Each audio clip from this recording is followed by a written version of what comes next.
like the take-home has a higher number of people doing that.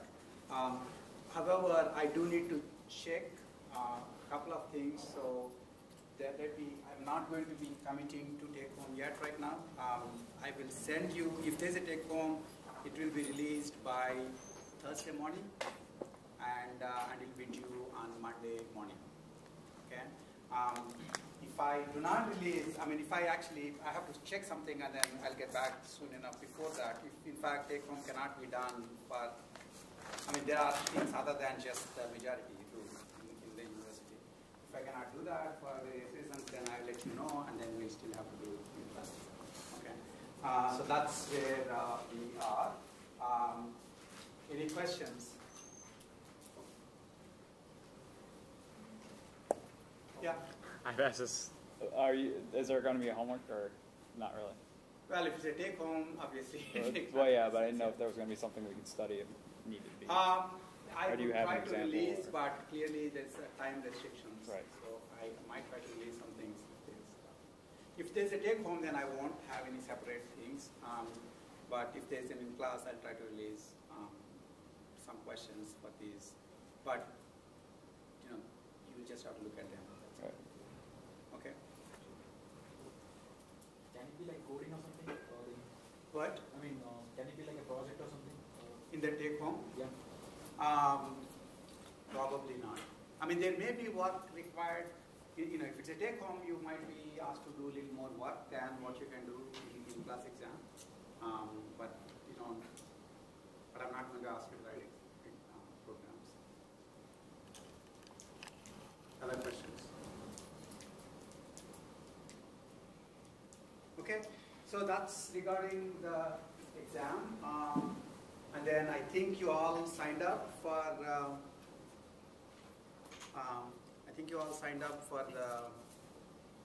the demos, right? Yes. Yeah. I have one more question for the exam. In-class exam is going to be the same format.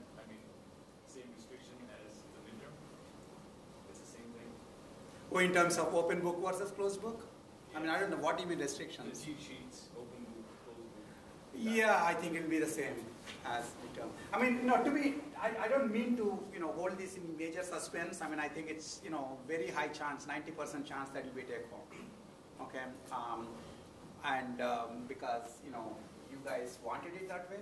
That's what the numbers seem to suggest. And if there is somebody who has a major issue, against take home, they should bring it to me, like right after the class. In the sense, even after you lose the vote, it doesn't necessarily mean that you lost the vote. If there's a huge issue that requires like some sort of a special consideration, you should tell me. Okay. I think I'm basically giving you a lot of time. So probably even for people who have exams in between, Thursday, Friday, Saturday, Sunday, and then Monday, it's going to be due. Okay. So I think it should be fine. But if there are questions, if you have a special chance, let me know. Okay. That would probably be only these 18 people, not these 32 people. Okay. Any other questions? Yes. This is going to be comprehensive. Yeah. With obviously more emphasis on the parts that haven't been tested. But yeah, I'm not going to. Yeah, it would be comprehensive with emphasis on the second half of the semester. Any other questions? Okay. So what I'm going to do, what we were in the middle of doing last time, so I think that actually the information integration is the topic that we're talking about, and I'm going to sort of wind up that discussion today, and then we'll do like a sort of a small review, and then we're done. Okay. Review obviously would not be like here are the questions that will come on the exam kind of review. It should be really, really useful, but but anyway, so going back to the information integration that we were looking at last time, we were considering this issue of you have all these sources available on the web, and you are trying to provide a uniform access to both text and non-text and sources, and including sensors, etc., etc. So that's the full dream. Okay, and then I looked at 3 different approaches that I'm not going to go over into too much detail again now, because we spent much of last class doing that. There is this approach essentially is a sort of search-based approach where you convert even the structured data into unstructured form, so that you can then support keyword-based querying. You can also, and then the middle one is the mediator architecture, where you essentially are generating, you're providing a uniform mediator, user queries are given to the mediator, and then the mediator then has access to information about the data sources on which it's mediating over. Okay, so and then it's basically trying to rewrite the query that the user has into the right form that these sources can answer, and then combine the results and give you the answer back as we did. Okay, so that's one type. That's like the online mediator architecture. So here you have to design a mediator, you have to reformulate the queries, you have to access sources, you have to collate results. That's the one type. Okay. The other one, the last one that I talked about is basically just get all the data of the world into a structured form and put it in a single database, maybe a single cloud database. Okay, and then just answer queries on that. Okay, so basically this is the warehouse model. You get all the data, put it in the local DB, and then support structured queries on the warehouse. And if you also have the background knowledge written, for example, in OWL or RDF form, OWL form, for example, then you may be able to actually support knowledge-based inference methods. Okay, so those are the 3 approaches, and in one way of looking at it is actually that really it's sort of, there is this kind of a spectrum from here to there in terms of how lazy you can be before you say you have a mediator system. Okay, obviously this one you require a lot of upfront work before you have all cleaned up data. And then at the query time there's very little work. Right, because essentially it's just a database query processor. This one, you leave the data in the data sources, so at the query time you somehow are trying to figure out who should I ask for the answers and how do I combine the answers and so on. So you do a lot more work here. Now in the case of search, actually it might look as if the analogy is breaking down because there's no work in both cases. But really the work is done by the human in the loop. Okay, so all you get as an answer is essentially a bunch of pointers to pages. Okay, and so you do a lot of work in trying to compute the answer. So this is basically the kind of thing that NSF might be complaining about when they say we didn't know how much money we are spending on historically black colleges. So there's a human who is actually integrating the information here and here. You are essentially doing it at the automated way. Okay. So one interesting way of looking at it actually is that, so if you look at this picture, the data warehouse is here and the search engine and surfacing are here. Okay, so the bottom to top is left to right there. Okay, and the point I'm trying to make here is that you could actually start by doing very little work up front and coming up with like a search engine style solution, okay?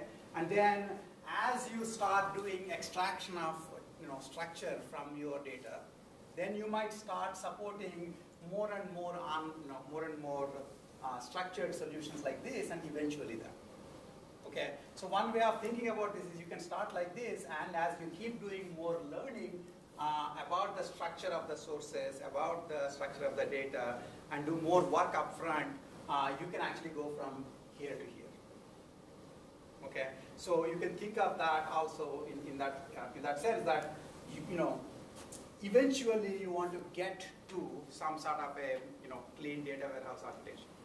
Now, of course, I agree that data warehouses don't work all the time, because if the data is actually changing very rapidly, then storing the data will make it already stale. Okay, but if you ignore the staleness issue, then essentially answering questions on a single cloud database is easier than answering questions by combining multiple databases.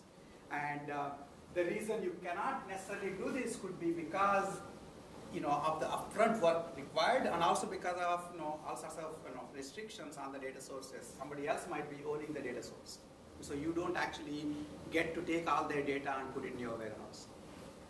Okay, but I find this picture sort of, as busy as this looks, I find this picture sort of useful because by doing more caching and by doing more structure extraction, you can go from this end towards that end. So in some sense, it's sort of you're going from bottom towards top. Okay.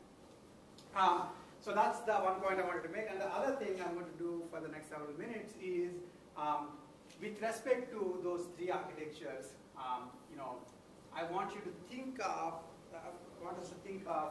some of the dimensions that change the difficulty of integration tasks.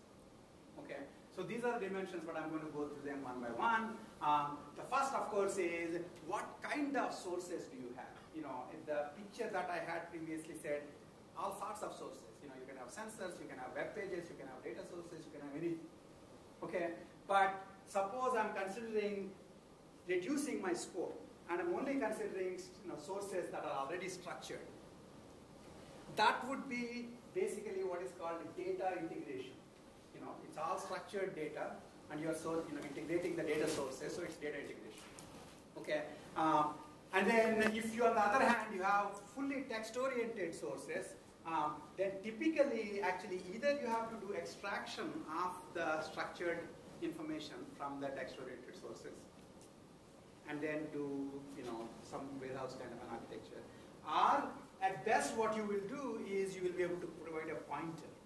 Okay, so for example, I might have an example of text-oriented sources is New York Times is a text-oriented source for news articles. Wall Street Journal is a text-oriented source for financial news articles. So if I have a question, if I'm trying to figure out what's the current status of the euro devaluation, let's say, which source am I going to ask? Sports Illustrated, New York Times, or Wall Street Journal, or something else. Okay, so if it's pure text source, if it's pure data sources, information integration is also called data integration. It's like a special case. And if it's pure text sources, it becomes collection selection. So this is sort of an interesting problem where instead of just giving you a page, where if all the pages of all the articles are flattened out and are available, then given a query, you would be asking which particular article is the most relevant one for this user. Okay, but if the articles actually come enclosed in text sources, then your first question is which collection do I pick, and second question is then I'll ask the collection. Give me your article on this particular topic. Okay, so that would be a sort of an integration issue, right? You're combining information. You're taking multiple sources and you're answering queries over all of them. Okay. Now, in terms of the structured sources, some of the issues. So obviously, things like information extraction don't make any sense if your the source is already structured. However, you still have different sources might have different schema. If databases can have different schemas, and so then you will need schema mapping. You need to be able to figure out which attribute here corresponds to which attribute here. So that is a problem that you need to solve. There's a lot of work on this, essentially. You need to figure out, for example, given this database and this other database, I kind of think that this column here corresponds to a different column here, which is named differently. But which is it? Okay, one simple idea, there's like a whole bunch of techniques for this, but one simple idea that I can think of is, suppose there is a column C1 here and an attribute A1 here, AI here, and here is an attribute AJ in a different database. I'm trying to see if AI is the same as AJ, let's say. That's the simplest kind of mapping. That means this attribute actually corresponds to a single attribute. Okay, to do that, essentially, one idea would be, of course, look at the names of the attributes and do string edit distance on the attributes. Okay, or if they're synonyms, maybe they are likely to be same. If they're string edit distance, maybe they're likely to be same. The other idea is to consider the content that seems to be occurring here. Take the bag of values here and the bag of values here, and compute a bag of, bag similarity between the two bags. And so, for example, for AI, you would compute the bag similarity between this bag, whichever bag it's most similar to, you would say that's the attribute that it is corresponding to, most likely. So, in general, there is like a whole bunch of techniques like this for schema mapping. This is like the simplest one that I mentioned. Okay. The other interesting thing is that the schema mapping can also be, instead of being simple here, which is a single attribute here corresponds to a single attribute here, it could be complex. You could, for example, say if A1 of X and A2 of X implies A4 of X. Okay? Like for example, if this particular entity has two attributes here, their sum is the attribute A5 here, for example. These would be what are called complex mappings, and those are harder to derive. Okay. Generally, database people have been very interested in schema mapping. Most of the time, they develop techniques for sort of manually developing these mappings. So you will show, make life simple for humans, where you kind of suggest, you the machine, you the program would suggest some reasonable mappings of which the humans will then pick, which is the right. Okay, so schema mapping is a huge deal for structured data integration. The other interesting question about integration, then the structure, the sources are already structured, is you might want to have guarantees as to whether or not going to the sources directly is better than going through the mediator to the sources. Do you understand what I'm saying? There's this whole issue of cut the middleman out, right? Mediator is the middleman. And if you in fact have, if you have a mediator that is looking over multiple sources, and if there is a query that could have been answered by those sources, but can't be answered by the mediator because it doesn't know how to answer it over using the same sources, then that's like a negative thing for the mediator. So the broker is losing. Okay, so some of the interesting questions here in data integration would be, when are the mediators lossy mediators? Okay, for example, to get yourself to think as an example, suppose I'm supposedly mediating over Amazon's website as well, Amazon's database as well as some Barnes and Noble database, right? If there is a way of getting answers to a particular question by directly going to the Amazon database, and I'm not, and the user is not going to get it if they give it to the mediator, then the mediator loses. It's a lossy mediation. Okay, and so the issue of whether or not mediation is lossy or not has become an important issue. The second issue, a related issue also is whether if you actually come up with an answer, are you guaranteed that that answer is correct? Okay, now on the web, there are no guarantees, right? On the web, when basically we show some pointer and you go there if you feel like it. If not, don't complain to us. Okay. Generally, information integration doesn't have any major guarantees. But data integration, part of it tends to be more interested in providing guarantees. So in fact, there is even a subculture of data integration people who are into precise integration. And there they will not be looking for heuristic techniques for mapping schemas. What if that is a wrong mapping? Then you may give a wrong answer and then your job would be unlikely. Okay, so precise integration, essentially, people will write correct mappings and make sure that the correct query reformulation is done. And it's a very manual, labor-intensive task. Okay, Okay, and then of course the general kind of sources are a mix of both. You will have structured as well as text-oriented. And in a very interesting way too. For example, I might have a database which has some columns that are in essence free structured, unstructured text. So I might say the author name, the title, and the review. Review is a column, but that's a whole bunch of text. Right? So then the question then becomes, so I do have these databases, but some of their, this is text here, basically. You know, one of the attributes is text. Some of the attributes are text. Okay, and in that case, the kind of integration you can do between two data sources is quite different. You know, for example, you're not expecting, one of the interesting questions is if you have text sources like this, I mean semi-structured sources like this, how do you join sources?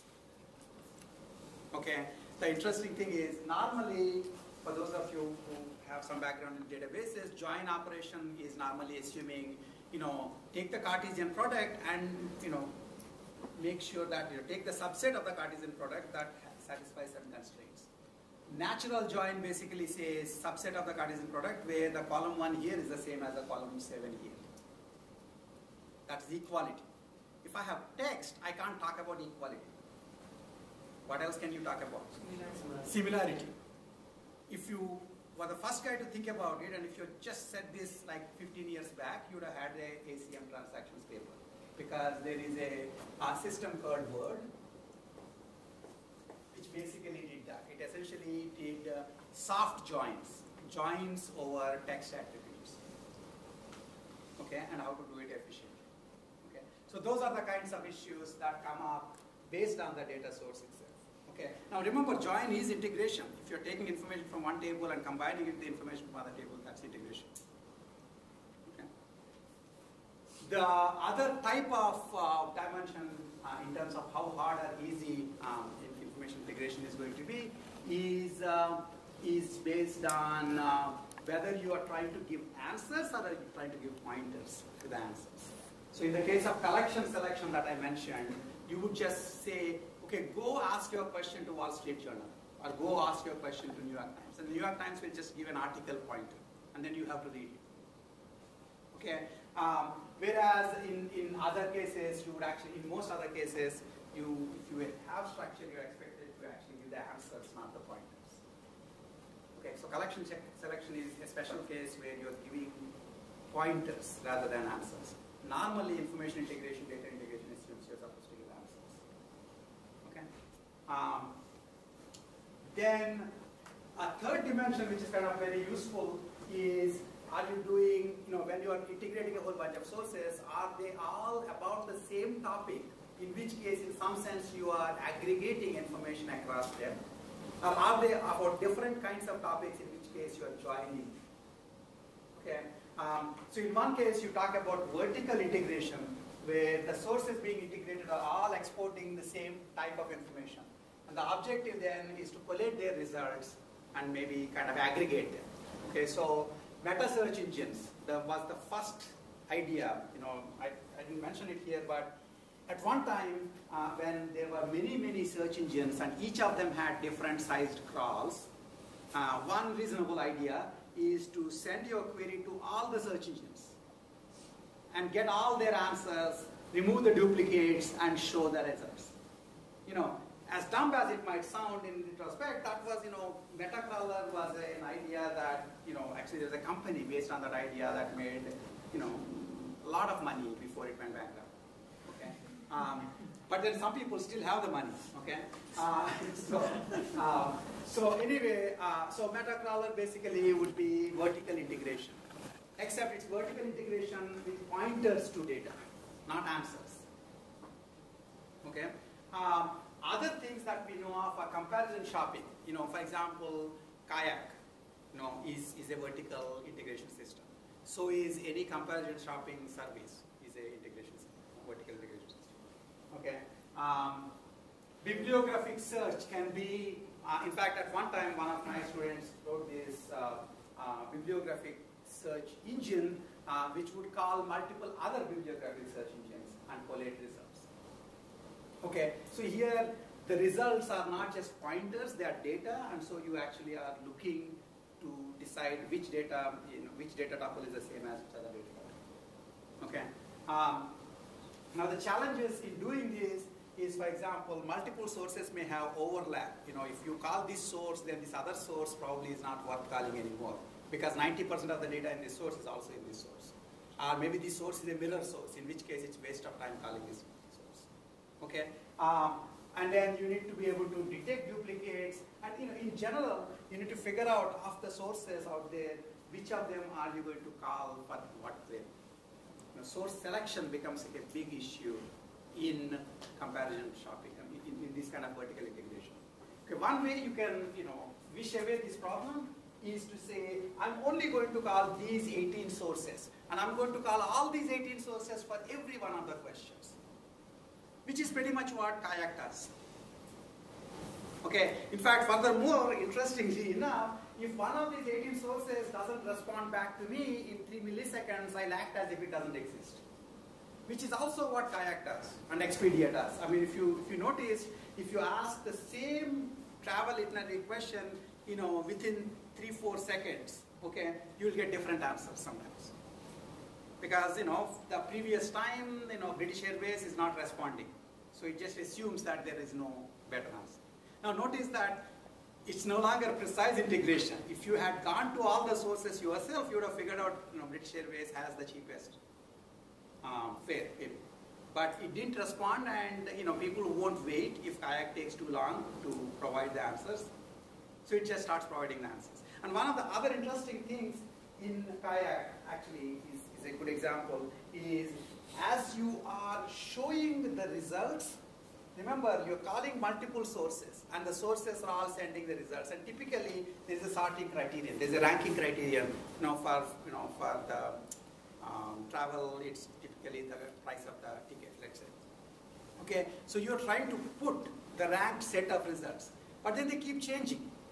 As more sources respond, they keep changing. So I don't know, how many of you used Kayak system, right? So you see that it will show the first couple of things, like American Airlines may have paid it a lot of money, and so they'll show American Airlines first for the first 3 milliseconds.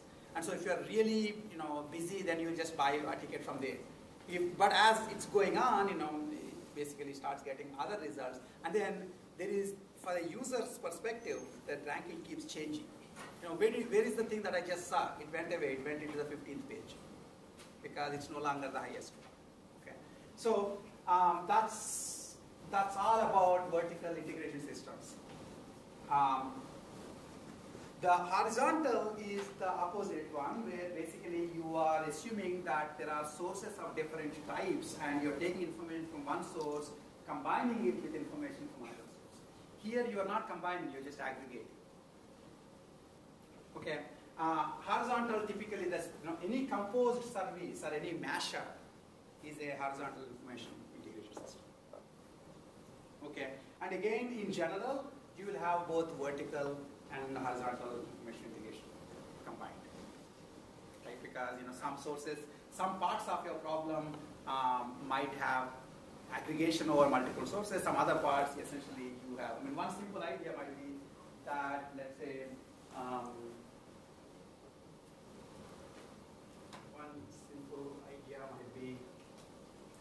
that, let's say, the user is asking a query, a database style query over P of X, Y, and Q of X, and R of Y. Let's say.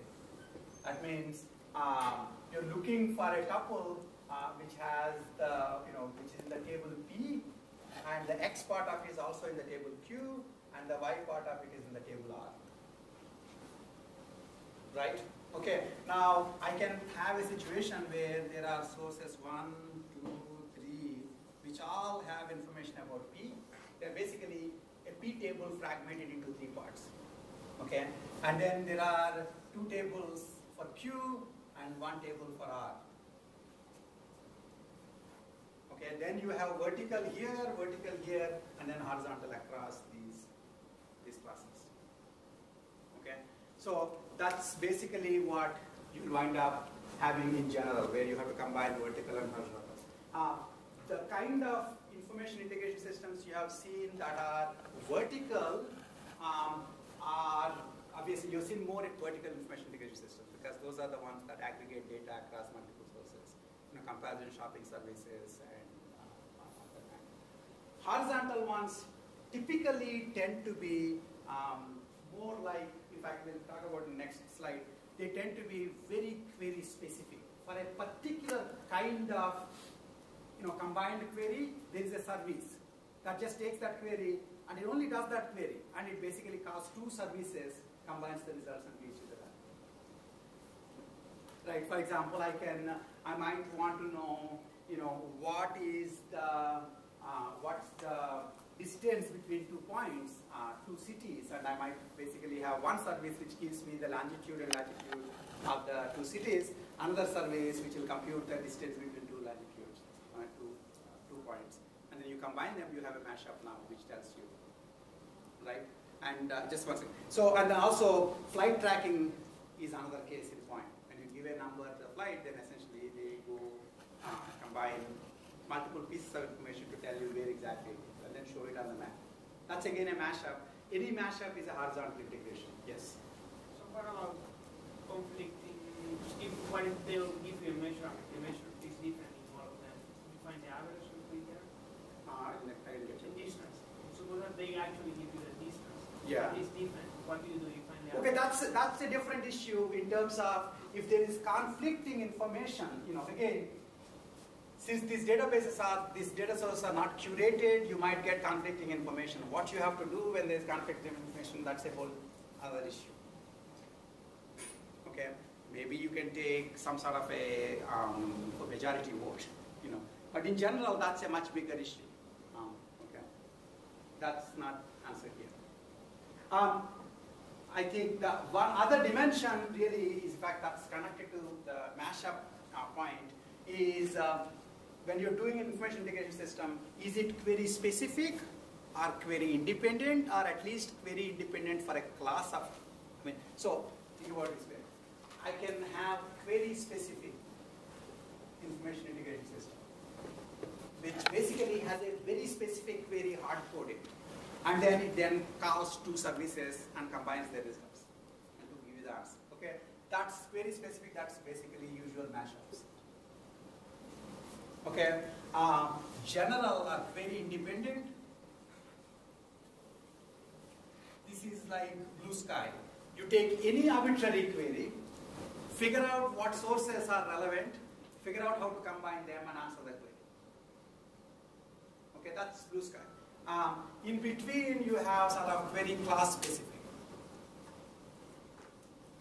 So you might, for example, have a single mediator that looks at multiple university databases, multiple university student databases, and answers question on all of them together. Okay, not a single question, a whole class of questions, but it's not going to answer questions about movie directors because it only does these university sources. Okay, so once again, the dimensions here are if you prefix all the sources up front, then you get a mashup. Essentially, at the time of query, you know who to call, how to combine the answers. If you don't fix anything, then essentially you have all these questions to answer at the query time. This is what's called sort of ad hoc information integration. Okay, where you get the query, you then figure out what sources are relevant, and then figure out how to combine them, and then figure out what the answer is. Okay, which is sort of quite blue sky right now. Okay, and then somewhere in between is where all the action is in this area of information integration. Okay, any questions? Okay, the other thing actually, probably is the last dimension for the information integration systems that I'm going to talk about is how much of a control does the mediator have on the sources? Okay, that's a huge issue because, in fact, as I said, if you have full control, then, for example, you may actually be able to get API access to the data sources, pour all the data into a central repository. If not, you have to deal with all sorts of issues, such as, the query that they can answer, they won't answer. So you need to find a way. I'll give you an example in a minute, but for example, suppose I want, as I said, the one classic example I already gave you is the Amazon, give me all the books which have exactly 775 pages. We know that Amazon can answer that question. But we know that they won't allow you to, we can't, if we are writing a mediator on top of the Amazon source directly, you don't necessarily have a clean way to answer it. So then you need to reformulate the query, okay? So the question is, if you have cooperative sources, then the cooperative sources export a lot of metadata about the schema information, about how their schemas relate to other global schemas and so on. They may even provide mapping between their schema and some global schema, okay? And then they also might provide unrestricted access to the database, like using a API access, okay? The examples of that are, for example, when you say you have a distributed database system. How many of you have heard of distributed databases? Okay, distributed databases basically are information integration systems. However, the distribution is done by a single person who decided exactly how much to replicate the data, which part of the data to keep where. Do you see what I'm saying? Whereas, if you want to view the information integration scenario as a distributed databases, yes, it's distributed, except the distribution is done by somebody you don't know. You have no idea how much overlap any two sources have, and which source sends which part of the data.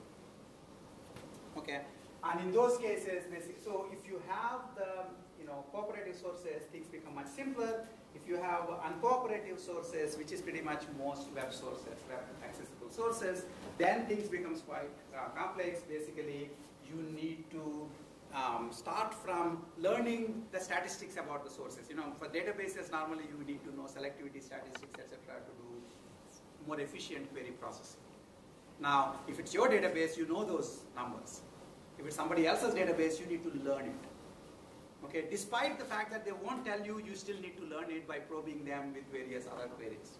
Okay, so you need to learn the statistics. You need to learn, for example, no two sources on the web ever say, we pretty much give the same information that other guy gives. Because that's the death knell for the source, right? Basically, nobody will come to this source anymore. So they'll never say it. But we do know that some sources are pretty much, duplicates of other sources. And how do you figure that out? You have to figure it out. In your case, you realized it over a period of time that everything this guy says, this guy is saying, and no more. And so you have realized that they're duplicates. So in general, you can actually compute how much of a overlap is there between sources statistically by using probing queries. And that's how you figure out, if I already call this source, is it worth calling this other source or not? If it has 80% overlap, then why should I call this source?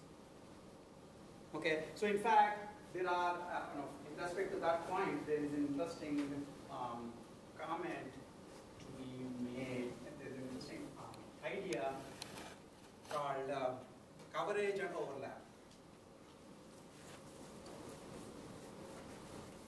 Okay, so suppose I have, basically sources S1, three sources S1, S2, S3, all of which are basically, let's say, giving information about movies and directors. Okay, and now I have a query about what are all the movies made by Woody Allen. That's it. Okay, so now S1 might say I have 90% coverage, S2 might say I have 80% coverage, and S3 might say I have 20% coverage. Okay, maybe it's not 20, maybe let's make it here 60% coverage. So what does that mean? They have this coverage for general movie sources, movie queries. Okay, so clearly if you're asking for Woody Allen, presumably you will first pick S1 because it has the maximum number of answers typically for all movie sources. Okay, now the second one that you pick, should it be S2 or S3? That's the same question that we had asked in the very beginning of the semester, which is I pick the most similar page first. The second page I show, should it be the most similar, next most similar page? Or should I pick a page that is most similar to the query while at the same time is farthest away from the previous result. Otherwise, I'll give identical copies of the same page. Yes? So, isn't it a kind of oracular view? I mean, when we say 90% of the total coverage... But the point is we can learn these numbers by probing queries. So here I'm using the information. Any information I use, I need to also learn it. Right? So that would be statistics learning. So in fact, one of my early students, Lie, he actually did this work called StatMiner, which is what I'm basically describing to you, which essentially sends probing queries to data sources and figures out their coverages and overlaps. And he was doing it over a bunch of these bibliography sources. And for example, could then figure out that for certain kinds of conference classes, if you called DBLP, there is no point in calling ACM because they will have the same information. Okay?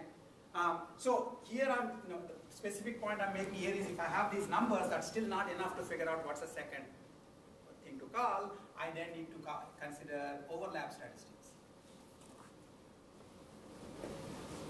Okay, and if in fact these two have 90% overlap and these two have only 10% overlap, actually I don't think they can have 10% overlap because that would be too high. Let's say this is 20% and then 10% overlap. So this guy is only giving 20% of the queries, okay, and it's actually likely that the things that are missing here are present here. Okay, and so whereas here it's much higher chance. I think the numbers don't work out here, right? Have a tie there. What? You can have a tie. You could have a tie too. No, in that example. So what's your point? I don't get it. So what I'm trying to, I probably didn't get the numbers right, but all I'm trying to say is a source which has a lower coverage might still have a much lower overlap with the previous source. Whereas another source, in fact, this source may be identical to this source, or it's a subset of this source, in which case there is no point in calling it. That's all I'm trying to say is that, and all that information would be available if in fact sources were cooperative. They will tell you we are copies of each other. But on the web, nobody is cooperative, right? So you need to learn from the statistics onwards. You need to learn, okay? Another type of issue that might happen, for example, I guess, let me go further. I'll say that in a minute. Okay, so anyway, so the last thing, the dimension I was talking about here is cooperative versus autonomous sources. If it's cooperative sources, in essence, you're building distributed databases. So you decided in some sense, where all the data is, and so you can combine them, that way. If not, then you need to get from where you are towards distributed databases by learning everything about the sources. Okay, and the more you learn, the better off your query processing is going. Okay, so this just, while I was going through the dimensions, I was also talking about some challenges, and I just put the collated challenges here. These are some of the issues on which you will find papers in information integration. Okay, so for example, you might find papers on source selection. Somebody might talk to you about how do I select sources? How do I select sources that are relevant to the query? How do I select sources that are trustworthy, apart from just being relevant to the query? Okay, so I might want to care about source quality as well as source overlap. Okay, I might need techniques for schema mapping where there are multiple schemas over the same data essentially, and so they're using different attribute names for the same idea. And then you need to figure out how they map. Okay, and then another idea is record linkage, where one of the interesting issues is you could have two databases and essentially you can't join them because they may have some attributes that are text oriented, or they may have an attribute that they just misspelled in one case. So for example, you might have the author's name misspelled in two different tables, two different sources. And so the same author, it's not the attribute now, it's the value. The value itself is misspelled.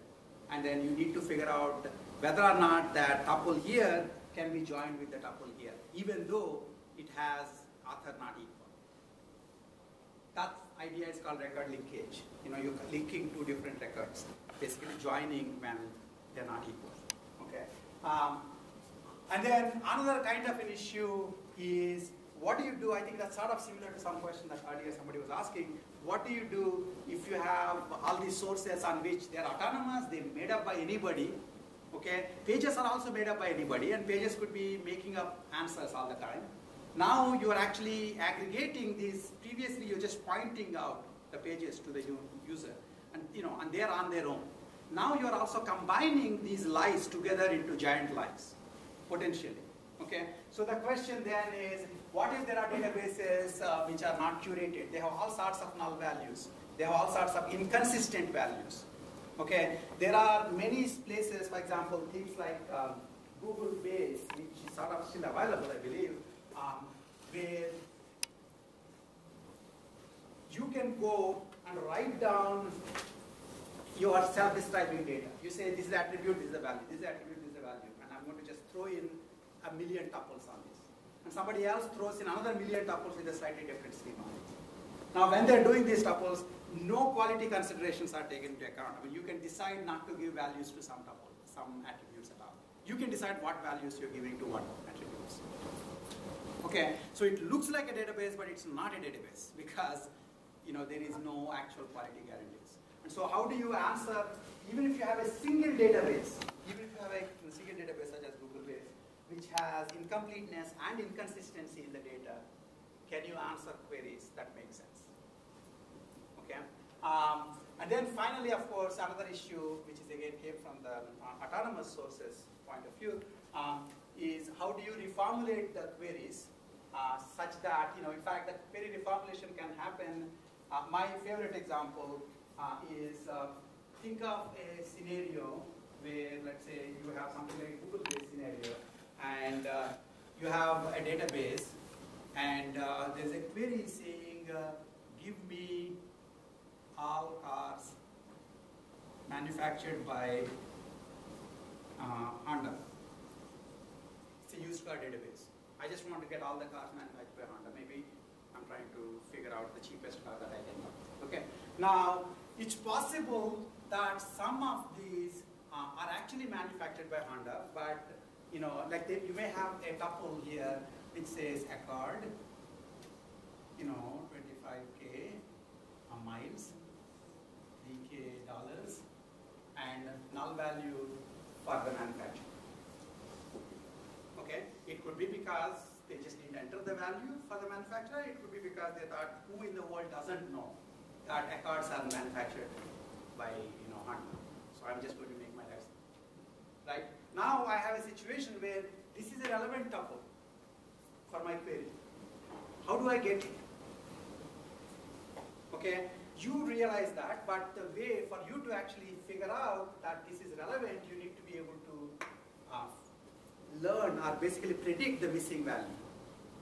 Okay, to be able to predict the missing value, one of the things you can do is learn using the entire database. You learn the patterns that hold in the data. Okay, one idea is to learn what are called approximate functional dependencies, where you say when generally it is the case that the model seems to determine the make. Model seems to determine the make, generally. Okay, and so if another Accord here was manufactured by Honda, then this also was manufactured by Honda. So I just used the pattern in the data. Okay, you could learn AFDs, or actually more generally, what you could do is you can learn a generative model for the data. You remember we talked about HMMs. HMMs are a generative model. In general, you can actually learn a Bayes network that could best explain how this data is generated. Okay, and if you have that Bayes network, then you may be able to explain what is the missing, predict what the missing value is, and using that answer the questions. Okay, so that's pretty much what I wanted to bring about on the information integration, and some of the specific challenges that I sort of harped on them because those are things that I am most interested in my group. You know, this information integration is also an area that's actually active area of research for my group. And so, for example, this is my solution. I won't bore you for more than 5 minutes. This is my solution, or the solution that my group is looking at, where essentially, you know, remember you have all these supposedly sources, you know, potentially semi-structured sources, and you're providing a mediator, and so you have to figure out how to compute this, you know, select the sources, how to link the sources, decide which sources can be linked with which sources, and then how to answer queries when you have inconsistency in the data and incompleteness in the data. Okay, and the idea that we are looking at, and you know, if you're interested, come back and talk to me, is essentially learn generative models of the data, and use that to figure out, you know, how to pick the relevant data. Okay, so that's the basic idea. I think I have 3 more minutes left before I have to start the review part, according to my calculations. So let me show you of these. There are some solutions that we have. This is for selection of sources. This is for combining sources. And this stuff essentially is, you know, approximate way to do it is the way I described to you here, where you learn the pattern and then predict what's missing, and then use that to get the relevant stuff. Source selection is a kind of an interesting thing to mention because it also sort of connects to things that we have discussed here.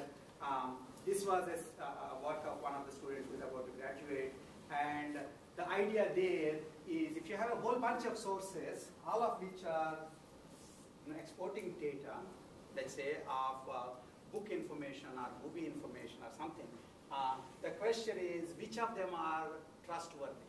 Which ones can you trust, which ones can't you trust? Remember that on the web you can make up data and put it up there. Okay, so you can say Godfather is directed by Woody Allen according to your source.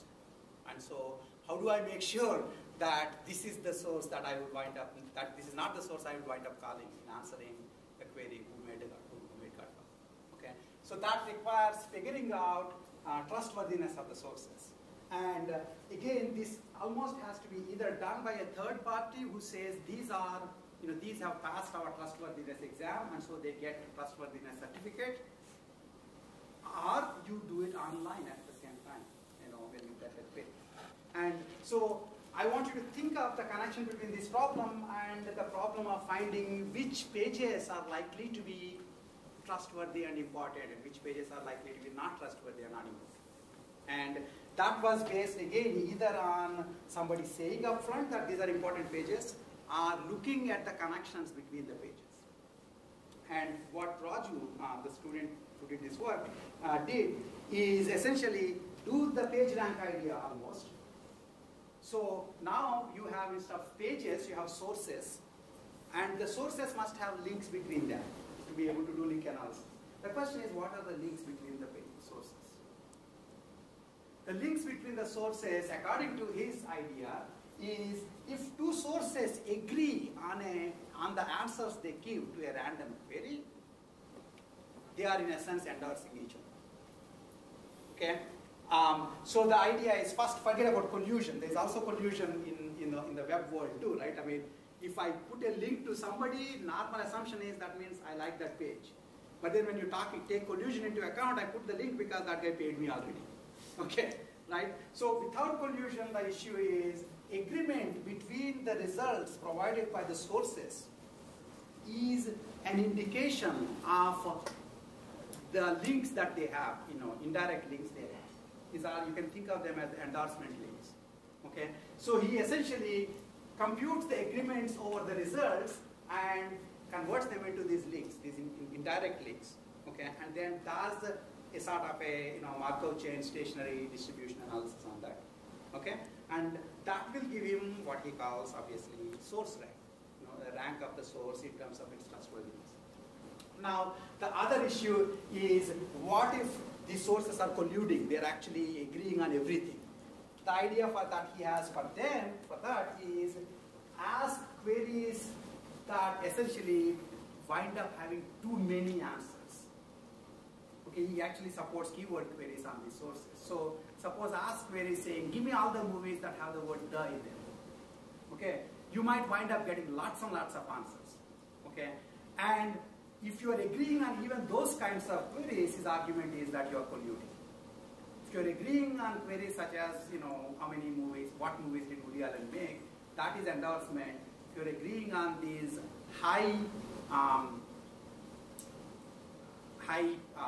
answer set size queries, then that's called collusion. So he combines these two ideas. He has a paper in this most recent World Wide Web conference. You can look it up.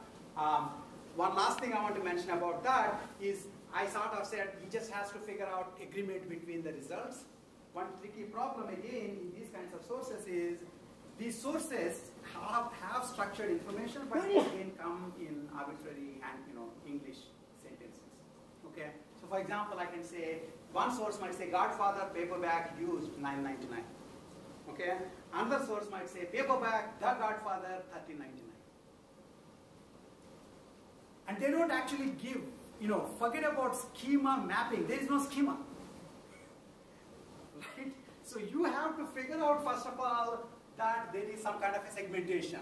And that, this is something, this is one more thing, this is one more thing, this is one more thing. And notice in this case, the used part does not correspond to anything here. You and I know that used part does not correspond to anything here at all.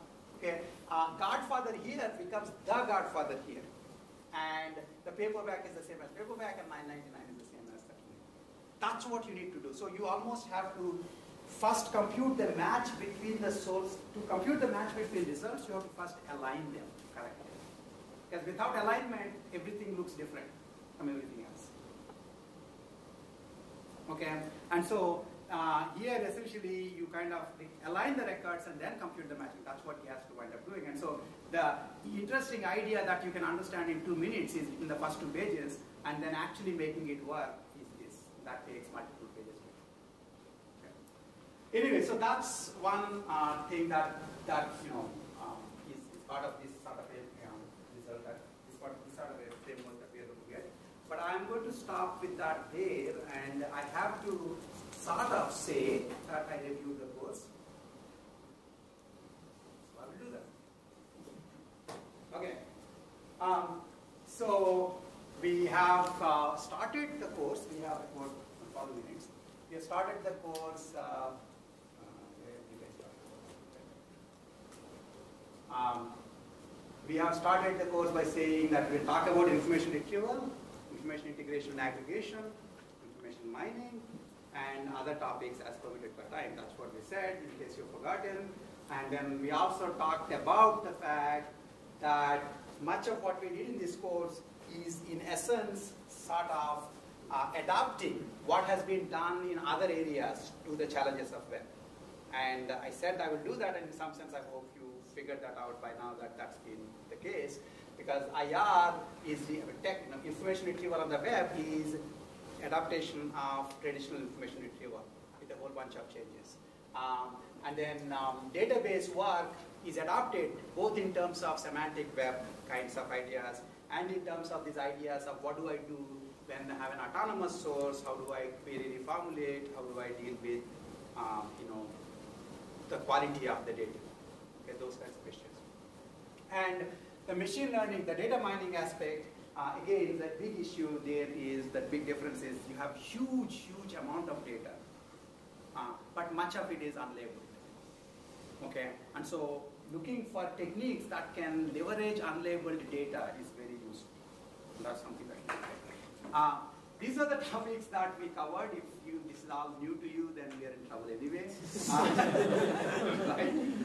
But the thing that I wanted to mention is that I guess compared to normal, the last time I did, I think we spent some extra time on map-reduce architecture, computational advertising, which I never did before, and then we spent more time on information extraction.